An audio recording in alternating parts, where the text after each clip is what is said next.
اللہ تعالیٰ نے قرآن مجید میں 2 مقامات پر اس بات کا تذکرہ کیا ہے، اور جو آیہ کریمہ میں نے تلاوت کی یہ سورہ تغابن کی آیت ہے۔ اللہ کریم نے ارشاد فرمایا قرآن حکیم میں کہ انما اموالکم و اولادکم فتنہ، فرمایا بے شک تمہارے مال اور تمہاری اولاد یہ آزمائش ہے، یہ فتنہ ہے۔ واللہ عندہ اجر عظیم، اور اللہ کے پاس بہت بڑا اجر ہے۔ یہ تمہاری مال اور تمہاری اولاد یہ تمہارے لیے آزمائش ہے۔ کس کس معنی میں آزمائش ہے؟ ایک تو اس معنی میں آزمائش ہے کہ کہیں ان کے پیچھے لگ کے تم اللہ کو اور اس کے پیارے رسول صلی اللہ علیہ وسلم کو بھول نہ جاؤ، اور کہیں مال و اولاد کے چکر میں تم اپنی دینی اور اخلاقی ذمہ داریوں سے پیچھے نہ ہٹ جاؤ، اور کہیں مال اور اولاد کی محبت تمہیں اس طرح کا نہ بنا دے کہ تم مال میں جائز ناجائز کو بھول جاؤ اور اپنی اولاد کو دیکھتے رہو اور کسی کی اولاد کا حق بھول جاؤ، کہیں دوسروں کا حق چھین چھین کے اپنے بچوں کے پاس نہ لاتے رہو۔ یہ آزمائش ہے مال اور اولاد۔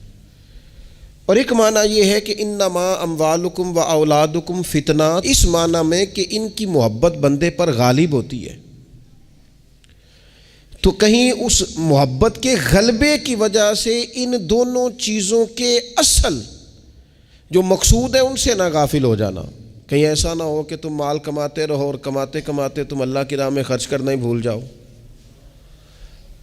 اعتدال چھوڑ جاؤ، اور کہیں ایسا نہ ہو کہ تم اولاد سے پیار کرو اور پیار کرتے کرتے ان کی تربیت بھول جاؤ۔ سہولیات تو تم انہیں ساری دے دو لیکن وہ روحانی طور پر، اخلاقی طور پر، کردار و عمل کے طور پر مضبوط ہی نہ ہو سکے۔ تو میرے عزیز، اولاد اس معنی میں بھی فتنہ ہے کہ اس کی محبت بندے پر غالب ہوتی ہے، اور جب وہ غالب ہوتی ہے تو کئی دفعہ انسان آزمائش میں آ جاتا ہے۔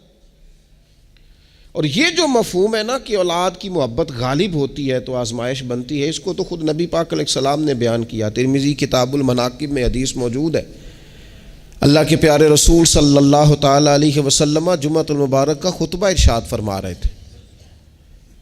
دوران خطبہ محبوب کریم کی نظر پڑی تو حسنین کریمین آ رہے ہیں، اور آتے آتے وہ لڑکھڑائے اور گر پڑے۔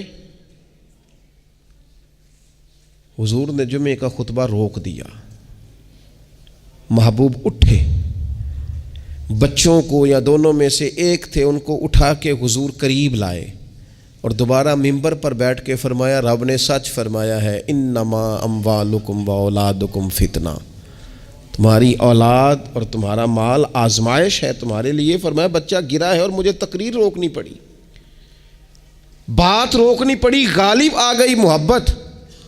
بھائی آپ اس بات کو اچھی طرح سمجھ لیں گے اور یاد رکھیں گے کہ اس محبت کے غلبے میں نہ بچوں کی تربیت کو بھولنا ہے، نہ مال کے اصل مصرف کو بھولنا ہے، نہ اصول و قاعدے ضابطے کو چھوڑنا ہے۔ ہمارے ہاں یہ ہوا ہے کہ تربیت اولاد کے معاملے میں جتنی غفلت آج ہمارے ہاں ہو رہی ہے، میں نے بہت پہلے بھی کہا تھا، پھر کہتا ہوں اور بار بار کہتا ہوں کہ بچوں کی تربیت کے لیے سب سے پہلے ماں باپ کا با کردار ہونا ضروری ہے۔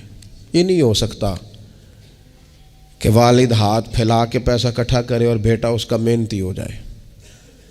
یہ نہیں ہو سکتا کہ والد اپنی زندگی تقوی اور طہارت سے دور بسر کرے اور بیٹا بڑا متقی پرہیزگار اسے دیکھ کے ہو جائے۔ اللہ کی توفیق سے ہو جائے تو ہو جائے، لیکن اگر والد چاہتا ہے میری وجہ سے وہ خیر حاصل کرے تو پھر خود با کردار بنے، وہ پہلے خود سچ بولے، پہلے خود تقوی کا رستہ اختیار کرے، پہلے خود پرہیزگار بنے۔ اس لیے کہ باقیوں کے ہاں ہو سکتا ہے ہماری تقریریں اثر کریں، لیکن بچوں کے ہاں ہمارا کردار جذب ہوتا ہے تو ہمارے عمل سے فیض پاتے ہیں۔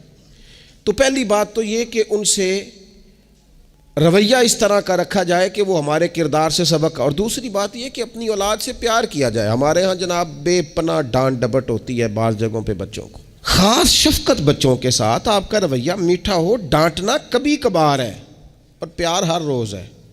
نبی اکرم صلی اللہ تعالیٰ علیہ وآلہ وسلم بچوں سے اس طرح محبت کرتے تھے کہ حسنین کریمین کو، یہ ذرا بات پر غور کرنا، حضور اپنے نواسوں کو چوما بھی کرتے تھے اور سونگا بھی کرتے تھے۔ یہ بڑی خاص بات ہے، اس پر توجہ کریں۔ اور حضور سونگ کر پتہ کیا فرمایا کرتے تھے؟ فرمایا یہ میرے بچے میرے لیے پھول ہیں جنت کا۔ حضور ان کو سونگتے۔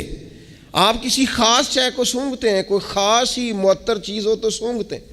حضور نے یہ جو ایک خاص انداز اپنی اولاد کے لیے کیا، اور ہمیں حضور نے ہمارے لیے نمونہ چھوڑا، یہ سمجھنے کی بات کہ ان کے ساتھ اتنی دلچسپیاں کہ جس طرح ایک خوبصورت پھول کو سونگا جاتا ہے اس طرح انہیں سونگا جائے، بچوں سے پیار کیا جائے۔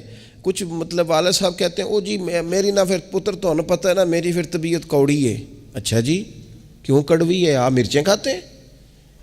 کیوں کڑوی ہے بھیا آپ کی طبیعت؟ وجہ کیا ہے؟ آپ کی طبیعت کسی مالدار کے سامنے تو کڑوی نہیں ہوتی، آپ کی جو فیکٹری کا آفیسر ہے اس کے سامنے، مالک کے سامنے تو آپ کبھی کڑوے نہیں ہوئے۔ یہاں کل آ جائے کوئی امیر آدمی، کوئی سیاست دان تو آپ بڑے میٹھے ہوتے ہیں، ہار لے کے کھڑے ہوتے ہیں۔ وہ 6 گھنٹے بھی لیٹ ہو تو آپ کے چہرے پر بل نہیں آتا۔ اور بچوں کو ہر بات میں ڈانٹ ڈپٹ کرنا، ہر وقت انہیں پریشان کرنا۔ اپنی اولاد کو کبھی کسی کے سامنے نہ سمجھائیں، کبھی بھی۔ ان کو جب سمجھانا ہو تو انہیں تنہائی میں سمجھائیں۔ تنہائی میں نصیحت کرنا میرے رسول پاک کا طریقہ ہے۔ میری گزارش ہے کہ ایک بیٹے کو دوسرے بچوں کے سامنے بھی نہ سمجھائیں، ان کی عزت نفس کا خیال کریں۔ کبھی بھی اپنے بچوں کو دوسروں کے بچوں کی مثالیں نہ دیں، فلانے کا بچہ ادھر چلا گیا۔ بھئی آپ کیوں کمپیریزن کرتے ہیں کسی کے ساتھ؟ اگر ان کو کبھی مثال دینی پڑے تو یا حضرت اسامہ بن زید کی دینا، اگر کبھی مثال دینی پڑے تو حضرت معوذ اور معاذ کی دینا، اگر کبھی مثال دینی پڑے ان کو تو حضرت عبداللہ بن زبیر کی دینا، اور جب زیادہ کلیجے ٹھنڈے کرنے ہوئے تو پھر امام حسن اور حسین کی مثال دینا۔ لیکن یہ کیا بات ہوئی فلانے کا بچہ دولت مند ہو گیا تو پیچھے رہ گیا؟ کیا بات کرتے ہیں آپ؟ آپ کے بچے کی عزت نفس ہے، وہ وقار رکھتا ہے، وہ سوچ رکھتا ہے۔ اور میرے نبی پاک نے فرمایا اپنی اولاد کی عزت کرو۔ کس کی؟ ہاں، اپنے بچوں کو اکرام دو۔ ہر وقت ایک بزرگ کے پاس لوگ اپنا بچہ دم کرانے آئے تو ماؤں کی ایک طریقہ ہوتا ہے بات کرنے کا۔ اس نے آ کے کہنا شروع کر دیا، پہلے سارے ٹھیک تھے، سمجھدار بھی تھے، بات میں مانتے تھے، یہ ضدی بھی ہے، نکما بھی ہے، نکھٹو بھی ہے، لڑتا بھی ہے۔ تو بزرگ کہنے لگے میں دم کر دیتا ہوں، لیکن میری بہن اس بوڑھی عورت کو فرمانے لگے یا اس کے باپ کو کہ بھائی آپ یہ جتنی باتیں آپ نے کی ہیں نا، کیا ہی اچھا ہوتا آپ اس کے سامنے نہ کرتے، یہ لفظ آپ یوں ادا نہ کرتے۔ آپ تو اسے پکا کر رہے ہیں کہ تو ضدی ہے، آپ تو کنفرم کر رہے ہیں کہ تو لڑاکا ہے، آپ کنفرم کر رہے ہیں کہ یہ نافرمان ہے، کیوں آپ نے اس کے سامنے یہ باتیں کی؟ یہ آپ کو اگر کرنی تھی، کوئی دعا چاہتے تھے آپ اس کے لیے تو آپ تنہائی میں مجھ سے بات کرتے۔ آپ اسے پکا کرا رہے ہیں کہ جس طرح کا میں کہہ رہا ہوں، تو یہ بچے کا ذہن بن جاتا ہے، جو اسے بار بار کہا جاتا ہے نا اس کا ذہن بن جاتا ہے، کہتا ہے میں ہوں اس طرح کا، مزاج اس طرح کا۔ اسے کبھی پکا نہ کریں، اسے تسلی دیں، اسے تشفی دیں، اس کی ڈھارس بندھائیں، اس سے پیار کریں، اس کے ساتھ محبت کریں، اسے آپ اس طرح کا رویہ دیں کہ بچہ آپ پر اعتماد کرے۔ آپ کو پتہ ہے یہ جو بہت سارے بچوں کے ساتھ خدا نہ خواستہ کوئی اپنا بیگانہ کسی قسم کی کوئی زیادتی کرنے لگ جاتا ہے، وہ گھر کیوں نہیں بتاتے؟ وہ کسی جبر کا شکار ہوں یا کسی بلیک میلنگ کا شکار ہوں، وہ اپنے گھر میں کیوں ڈسکس نہیں کرتے؟ گھر والوں نے پریشر اتنا زیادہ ڈالا ہوا ہے۔ ان رویوں سے باہر آئیں آپ، اور زندگی کو اس خوبصورتی کے مطابق آپ کا بچہ آپ پر اعتماد کرے، وہ آپ سے کہہ سکے، وہ آپ کو اپنا دکھ بتا سکے، اس کو پتہ ہو کہ ہر معاملے میں میری غلطی نہیں نکالی جائے گی، اسے پتہ ہو کہ میں جب کوئی بات کروں گا تو میری سنی جائے گی، گھر کے اندر میری رائے کو اہمیت دی جائے گی۔ یہ ہمیں احساس کمزوری سکھاتے ہیں بعض اوقات بچوں کو۔ اس سے باہر آئیں، او نہ تسی نہ اچھے کپڑے پایا جے، کوئی کیا کہنے دو جس نے جو کہنا ہے۔ آپ شروع سے بچوں کو اس طرح کا بنا رہے ہیں کہ وہ لوگوں کو دیکھ کے بیچارے زندگی گزاریں گے۔ کیوں اس احساس محرومی کا ہم اپنی اولادوں کو شکار کرتے ہیں؟ وہ باپ کے ساتھ وقت گزاریں۔ میں جی مصروف بڑا ہوں، تو زیادہ مصروف ہے یا رسول پاک زیادہ مصروف ہے؟ حضور کی تو نواسی ضد کرتی ہیں، سب سے بڑی نواسی صحیح بخاری میں موجود ہے، حضرت زینب کی بیٹی، نبی پاک نماز کے لیے جا رہے، کہتے میں نے بھی جانا ہے۔ حضور نماز کے لیے آتے تو بچی کو اٹھا کے ساتھ لے آتے۔ صحابہ فرماتے ہیں نبی پاک قیام میں ہے تو بچی یہاں ہے، حضور رکوع سجدے میں جاتے تو بچی کو قریب کھڑا کر لیتے۔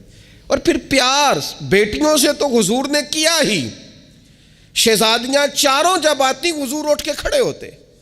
سیدہ پاک کے بارے میں فرمایا, سب سے چھوٹی بیٹی کے بارے میں, کہ فاطمہ تو میرے جگر کا ٹکڑا ہے. لیکن یہاں بات ختم نہیں ہوئی, نواسوں اور نواسیوں سے پیار. میں نمازی ہوں جی, بچے کو لے جاؤ. میرے رسول پاک پر بچے پیشاب کر دیتے, حضور پانی بہا دیتے. فرمایا پھر کیا ہو گیا ہے؟ میں نے بہت بڑی بات کر دی اگر آپ کی سمجھ میں آئے تو. اور اللہ تعالیٰ شعور دے سکتا ہے. حضور کسی جانور پر سوار ہوتے تھے تو جانور پیشاب نہیں کرتا تھا جب تک حضور سوار رہتے تھے. رب چاہتا تو بچہ کبھی پیشاب نہ کرتا. یہ اتنا بڑا کام اس لیے ہوا کہ تیری اور میری سمجھ میں بات آ جائے. میں قبلہ حضرت صاحب ہوتا ہوں, میں حاجی صاحب ہوں, میں نمازی صاحب ہوں, میں فلاں صاحب ہوں, لہذا بچوں کو لے جاؤ, میں نے نماز. وہ تو زیادہ پاک صاف ہے, آپ کے اندر کچھ زیادہ رعنائی آ گئی ہے کہ آپ اپنی اولاد کو وقت نہیں دے پاتے. رسول پاک علیہ السلام کا لہجہ اور انداز, قربان جائیں, یعنی بچوں کو نا مزہ آئے. ساری دنیا سے پیسے لیے ہیں انسان نے, کمائیاں کی ہیں, جائیدادیں بنائی ہیں, بڑے بڑے اس کو پرافٹ ہوئے ہیں, لیکن ساری زندگی دادی کے 10 روپے بھولتے ہی نہیں. وہ جو دادا سے لڑ کے لیے جاتے تھے 5 روپے, وہ بھولتے ہی نہیں.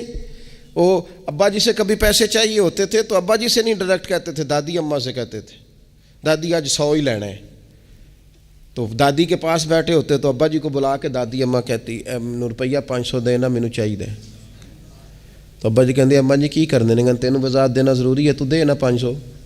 تو ابا جی کہتے مینوں سمجھ لگتی پئی جو اتنے ہو رہا ہے نا. اب وہ ذائقہ ساری زندگی بھولا, اس کی لطافت نہیں گئی, اس کا حسن نہیں گیا. وہ 100 روپیہ نہیں تھا, وہ کروڑوں روپے تھے. اس لیے کہ جس چاشنی سے وہ ملے نا, جس درد سے, وہ اماں سے پیسے لیتے وقت تو یوں لگتا ہے کہ بندہ دنیا کے سب سے بڑے خزانے کے سامنے کھڑا ہے. اس لطف کو دوبالا کرے زندگی میں. یہ ہمارا کلچر نہیں, یہ ہمارا حسن ہے, یہ ہماری تہذیب ہے. نبی پاک علیہ الصلوۃ والسلام کی نواسی جناب امامہ بنت زینب رضی اللہ تعالی عنہما, ایک ہار آیا حضور کے پاس تحفے میں. تو حضور نے فرمایا میں نے اس کو دینا جو مجھے سب سے زیادہ پیارا ہے. ازواج مطہرات کہتے ہیں دوڑ لگ گئی تھی, حفصہ کو ملے گا, میمونہ کو ملے گا, ام حبیبہ کو ملے گا. سیدہ عائشہ صدیقہ کہتی ہیں میرے دل میں بڑی بات تھی کہ اگر کسی اور کو مل گیا نا تو میں تو سمجھتی ہوں کریم سب سے زیادہ محبت ہی مجھ سے کرتے ہیں. کہتے ہیں یہ بات چل رہی تھی اور وہ جو تھوڑی دیر کے لیے وہ انتظار تھا کہ کس کو ملے گا, تو وہ انتظار بڑا حسین بڑا خوبصورت تھا, اس میں بڑی رعنائی تھی. لیکن قربان جائیں نبی کریم نے فرمایا میں تو اپنی بڑی نواسی جناب زینب کی بیٹی امامہ کو دوں گا. اور حضور نے وہ ہار لا کے انہیں اپنے دستے مبارک سے پہنایا. فرمایا کتنا پیارا لگ رہا ہے میری بیٹی کو. تھوڑا سا نا اپنے رویے میں وسعت. بچوں کو ہماری حاجت ہے اور ہمیں دولت کی حاجت ہے, ہمیں پیسوں کی حاجت ہے. ہمارا گاہک آ جائے تو بچے کو تھپڑ مارنے سے باز نہیں آتے. 2 4 5 منٹ کی مصروفیت ہے کسی بندے کی تو وہ کیا کہے گا کہ لو جی بچہ آ گیا ہے. تو بچے کے ساتھ کھیلنا, بچے سے او سنو یار حد ہو گئی. نسائی میں موجود ہے, سیاستہ کی روایت. نبی پاک نے سجدہ لمبا کر دیا نہ, میں اس سے بڑی بات نہیں آپ کو سنا سکتا. لمبا سجدہ ہو گیا, لمبا. صحابہ فرماتے پریشان ہو گئے اور طویل سجدہ رسول پاک نے فرمایا سجدہ. صحابہ فرماتے ہیں جب رسول پاک علیہ الصلوۃ والسلام نے نماز کی تکمیل کی تو 2 باتیں ہم نے عرض کی حضور. ایک تو ہم پریشان ہو گئے تھے کہ کوئی ایسی بات نہ ہو گئی ہو, خدا نہ خواستہ کو ناخوشگوار بات, اللہ کے حکم نے بھی آنا ہے, آپ نے ہمیں بتایا ہے. اور دوسرا ہمارا خیال تھا کہیں وحی تو نہیں نازل ہونی شروع ہو گئی. کئی دفعہ وحی آتی ہے تو دیر تک محبوب ایک حالت میں رہتے ہیں, ان 2 میں سے کوئی ایک ہوگی. تو حضور نے فرمایا یہ دونوں نہیں تھی. یا رسول اللہ پھر کیا تھا؟ فرمایا وہ میرے بیٹوں میں سے نا, حسن اور حسین میں سے ایک میرے کندھے پہ سوار ہو گیا تھا. اور یہ لفظ ہے حدیث پاک میں سیاستہ میں. فرمایا مجھے اچھا نہیں لگ رہا تھا کہ میں بچے کو اتاروں گا تو وہ ذرا ناگوار محسوس کرے گا. حضور آپ رسول ہیں اور نماز اللہ کی, اور اس دوران بھی بچے کی چاہت کا خیال. تیری صورت تیری سیرت زمانے سے نرالی ہے, تیری ہر ایک ادا پیارے ادائے بے مثالی ہے. بے مثالی ہے تیری ادائیں. فرمایا بچہ کہیں اسے کوئی تو بچوں کے احساس ہی نہیں ہے. آپ نے جب چاہا ڈانٹ دیا, آپ نے جب چاہا جو مرضی کر دیا. ابا جی کا ڈنڈا گھر میں لٹکنا چاہیے, حکم ہے, لیکن ابا جی کو ماتھا بھی تو بار بار چومنا ہے نا. سختی تو کبھی کبھی ہے اور محبت بار بار ہے. تو جو بار بار کام ہے اس کا عادی ہونا چاہیے کہ جناب وہ چپ کر دو, تمہارا ابا آ گیا, ابا جی آئے ہیں کہ ہٹلر آ گیا گھر میں. یہ کیا بات ہوئی بھائی؟ والد کو تو شفیق ہونا چاہیے, مہربان ہونا چاہیے, اس کے اندر خوبصورتی ہونی چاہیے, اس کے اندر رعنائی ہونی چاہیے. تو نبی پاک صلی اللہ تعالی علیہ وسلم نے بے پناہ پیار کیا. اچھا, اسی پیار سے حضور نے تربیت بھی کی. اور یہ پیار چونکہ حسنین کریمین کی ہم مثالیں عرض کرتے ہیں تو ان کی شان تو وراء الورا. نبی پاک کا سب بچوں کے ساتھ یہ رویہ تھا. حضرت انس بن مالک کہتے ہیں میں حضور کا خادم ہوں, میری اماں خدمت کے لیے چھوڑ کے گئی, پر حضور جب بھی مجھے بلاتے کہتے یا بنیا, او میرے پیارے بیٹے. یہ خادم ہے گھر میں بچہ, خدمت گزار, اسے بھی او پیارے بیٹے. اور پاس بٹھا کے نصیحتیں کرتے حضور, کہتے دیکھنا صبح اس حال میں کرنا کہ بغض نہ ہو کسی کا, انس میرے بیٹے یہ بھی میری سنت ہے. حضرت ام خالد رضی اللہ تعالیٰ عنہ کہتی میں چھوٹی سی تھی, میں نے زرد رنگ کی قمیض پہنی تھی, میرے ابا جی مجھے حضور کے پاس لے گئے. کہتی کوئی عجیب ہی نور والا ماحول تھا, میں پہنچ گئی تو حضور میرا کرتا دیکھ کے نا تو کہنے لگے کتنی پیاری لگ رہی ہے بیٹی. کہتی میں حضور کی مہر نبوت سے کھیلنے لگی. میرے ابا جی مجھے کہنے لگے ادھر ہٹ, یہ کیا کر رہی ہے؟ تو حضور فرمانے لگے ٹھہر جانا, بچے تو بچے ہی ہوتے ہیں, اسے کھیلنے دے. میں کھیلتی رہی اور حضور مجھے دعائیں دیتے رہے. کہا اللہ کرے تو یہ کپڑا پرانا کرے. کیا مطلب کہ اللہ کرے تیری عمر دراز ہو, اللہ تجھے بیٹا لمبی عمر عطا کرے. حضور بچوں کے ساتھ محبت کرتے, ان سے پیار کرتے, ان کے ساتھ رسول پاک علیہ السلام کا خاص شفقت کا معاملہ. ان کو ضرورت ہوتی ہے ہماری, ان کو حاجت ہوتی ہے ہماری, لیکن ہمارے لہجے کی تلخی, ہمارے لفظوں کی ترش روئی, کام کے نام پر, سنوارنے کے نام پر. اور پھر آپ کو پتہ ہے یہ جو بچوں میں عدل کرنے کا کیوں کہا گیا بھلا, کہ اپنی اولاد میں عدل کرو. فرمایا حضور نے اللہ سے ڈرو اور اولاد میں انصاف کرو. کیوں کہا گیا؟ وہ اس لیے کہا گیا کہ ایک بچے سے آپ پیار کر رہے ہیں تو دوسرا بھی آپ کے بارے میں اتنا ہی جذباتی ہے, وہ آپ سے اتنی ہی محبت کرتا ہے. آپ ایک کی تعریفیں کیے ہی جا رہے ہیں, دوسرے کو آپ نے نظر انداز کر دیا, تو اللہ کی بارگاہ میں اس کا بھی جواب دینا ہے. حضور علیہ الصلوۃ والسلام نے فرمایا ڈر اللہ سے, انصاف کر اپنے بچوں کے اندر. اس لیے شارحین حدیث نے لکھا ہے کسی بچے کے منہ پہ 2 دفعہ بوسہ نہ دینا اور ایک کے منہ پہ 1 دفعہ. فرمایا اگر ایک کو 1 بوسہ دیا تو دوسرے کو بھی 1 ہی دے, اور اگر دوسرے کو 2 دیے ہیں تو پھر پہلے والے کو بھی. انصاف کر, عدل کر, محبت میں بھی, عطا کرنے میں بھی, پیار کرنے میں بھی, نوازنے میں بھی. ہر لحاظ سے باپ کی ذمہ داری ہے, ماں کی ذمہ داری ہے کہ وہ انصاف کا ترازو تھامے, ورنہ حساب صرف نمازوں کا نہیں ہوگا, محبتوں کا بھی ہوگا. حساب صرف زکاتوں کا نہیں ہوگا, تیری الفتوں کا بھی حساب ہوگا. حساب صرف تجھ سے تیرے روزے حج زکات کا نہیں لیا جائے گا, تیری توجہات کا بھی حساب ہوگا قیامت کے دن, کہ یہاں ہونی چاہیے تھی کیوں نہیں تھی, ادھر زیادہ کیوں تھی, ادھر زیادہ کیوں نہیں تھی. اس لیے اپنی مرکزی حیثیت کو ہمیشہ سمجھیں, جانیں. اپنی زندگی میں ان کے لیے تھوڑا دل بڑا کریں, گنجائش پیدا کریں. ان کو ہماری حاجت ہے, ہماری مصروفیات نے, ہمارے کاروبار نے, ہمارے تعلقات نے ہمارے بچوں سے ان کا بچپن چھین لیا ہے. ہم وہ ساری, آپ نے وہ حدیثیں سنی ہیں تو کس لیے سنی ہیں؟ یہ صرف شان امام حسنین نہیں ہے, یہ تعلیم امت بھی ہے کہ نبی پاک علیہ السلام نے کندھے پہ بٹھایا ہوا ہے امام حسن اور حسین کو, کندھوں پہ. اور ایک صحابی نے جب کہا کہ کتنی پیاری سواری ہے تو محبوب فرمانے لگے سوار بھی تو دیکھ کتنا سونا ہے, تو دیکھ تو صحیح. تو یہ آپ میری بات کو سمجھے نا, کیا کوئی کمی تھی وہاں؟ فرشتے نہیں حاضر ہو جاتے 2 منٹ میں ہر خدمت کے لیے؟ صحابہ جان قربان کرنے کو تیار نہیں ہوتے, لیکن حضور نے کیوں کندھوں پہ اٹھایا؟ تاکہ مجھے تجھے سمجھ آ جائے کہ بچوں کو کندھوں پہ اٹھانا بھی کوئی کمال ہے. تو اپنی زندگی میں وہ خوبصورتی. اور پھر نبی پاک علیہ الصلوۃ والسلام بچوں کی تربیت جب کرتے تو بڑے خوبصورت انداز میں. آپ کو پتہ ہے صحابہ فرماتے ہیں بچے کھیل رہے ہوتے تھے تو حضور جب گزرتے تھے تو بچوں کو السلام علیکم کہتے تھے. نبی پاک بچوں کو سلام کرتے. حضور فرماتے ہیں السلام علیکم، بچوں کو سلام کرتے اور پہل کرتے سلام لینے میں. آپ بچوں کو سلام کرنا شروع کر دیں، امید ہے بچے بھی سب کو سلام کرنا شروع کر دیں گے. لیکن یہ شکوہ کرنا کہ لو جی میں اتنا بڑا بزرگ آدمی ہوں، میں اتنا بڑا پڑھا لکھا ہوں، میری یہ شخصیت ہے، آپ نے مجھے سلام ہی نہیں کیا، یہ تو مفت کا رٹا ہے. حضور بچوں کو سلام کرتے تاکہ بچوں کو السلام علیکم کی سمجھ آ جائے. یہ بچوں کو سکھائیں، انہیں یاد کرائیں، اور اس کا طریقہ یہ ہے کہ آپ ان کو سلام لینے میں پہل کریں، آپ ان کو سلام کہیں.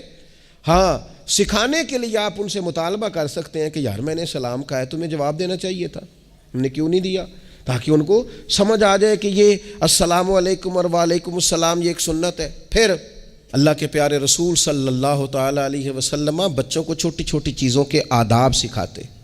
حضور تشریف فرما تھے تو ایک بچہ اندر آ گیا، السلام علیکم کہہ کے داخل ہو گیا. تو محبوب کریم نے بڑی محبت سے بڑے خوبصورت لہجے میں فرمایا بیٹا واپس جاؤ، پہلے اجازت لو، پھر سلام لو، جب اجازت مل جائے پھر اندر آنا. اس لہجے میں اتنی خوبصورتی تھی کہ اس بچے کے دل کی گہرائی تک میں سمجھتا ہوں بات اتر گئی ہوگی. وہ واپس گئے، انہوں نے جا کے اجازت مانگی، اجازت ملی اور سلام لے کے وہ دروازے رسول پہ حاضر ہو گئے. بچوں کے ساتھ خاص محبت، خاص دلچسپی. ایک دفعہ میں حرمین شریفین حاضر تھا، میرے بالکل سامنے اگلی صف میں نماز کا ٹائم ہو جاتا ہے جب، تو آہستہ آہستہ لوگ زیادہ آنے شروع ہو جاتے ہیں. تو زیادہ رش ہو رہا تھا، لوگ زیادہ جمع تھے. تو ایک بزرگ تھے تو وہ اپنے داماد سے، ان کی گفتگو سے اندازہ ہوا، میں نے کان تو نہیں لگائے ہوئے تھے لیکن بزرگ غصے میں بول رہے تھے تو بول ہی اونچا رہے تھے ذرا. تو وہ کہہ رہے تھے اپنے داماد سے کہ بیٹا تو ہے تے جوائی ہیں، اب تینوں میں گل کرنا مناسب تے نہیں سمجھدا، پر یہ کہ بچے تو آپ نے میرے ذمہ لگا دیے، وہ مجھے نہ عبادت کرنے دیتے ہیں، نہ قرآن پڑھنے دیتے ہیں، نانا نانا کہہ کے میرے پیچھے ہی بھاگتے رہتے ہیں. تو میں حاضر ہوں لیکن تھوڑا سا نہ ان کو سمجھائیں اور قائل کریں، یہاں آ کے مجھے ذرا اللہ اللہ کرنے دیں. تو وہ بچہ معذرت خانہ انداز میں اپنے سسر کو، بزرگوں کو تھوڑا سا قائل کرنے کی کوشش کر رہا تھا کہ چلیں اب خیال کریں گے، ہم کہتے تو بڑا ہیں کہ ہمارے ساتھ آئیں لیکن وہ آپ کے پیچھے جاتے ہیں، کریں کیا. تو اب مجھ سے نہ رہا گیا، میں نے ان سے کہا بزرگوں مناسب تو نہیں لیکن آپ بولے اونچا ہیں تو سون صاحب نے لیا ہے، آپ کی ذاتی بات ہے، اگر اجازت دیں تو ایک جملہ کہہ دوں. تو پلٹ کے میری طرف دیکھ کے کہنے لگے مولوی صاحب آکھو. تو میں نے ان سے کہا بڑے خوش نصیب نہیں، اس مسجد میں بیٹھ کر نواسوں کا خیال رکھنا اور ان سے پیار کرنا، یہ تو مدینے والے رسول کا طریقہ ہے. اور این سعادت بازور بازو نیست تان بخشندہ خدائے بخشن. کچھ سعادتیں ایسی ہوتی ہیں جو بازو کی قوت سے نہیں ملتی، تبھی ملتی ہیں جب رب عطا کرتا ہے. تو میں نے کہا یہاں تو نواسوں سے کھیلنا حضور کا طریقہ ہے. بعض چیزوں میں اللہ اثر رکھتا ہے. تھوڑی دیر خاموش رہے، پھر میں نے انہیں آنسو پونچھتے بھی دیکھا.